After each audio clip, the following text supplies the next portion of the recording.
ओवरहीलिंग करने का संगे मील अबूर करने पर वर्कशॉप्स के कमांडेंट और अमले की तारीफ की है।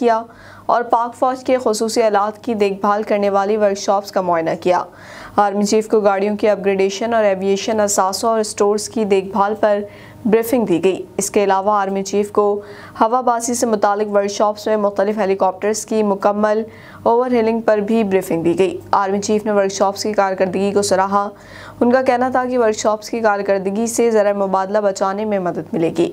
आर्मी चीफ ने हेलीकॉप्टर्स की ओवरहीलिंग का संगे मील अबूर करने पर कमांडेंट और अमले की तारीफ की। कबल अज़ीम वर्कशॉप्स पहुँचने पर chief of logistic staff lieutenant general Azhar साले अब्बासी ने आर्मी चीफ का इस्तकबाल किया।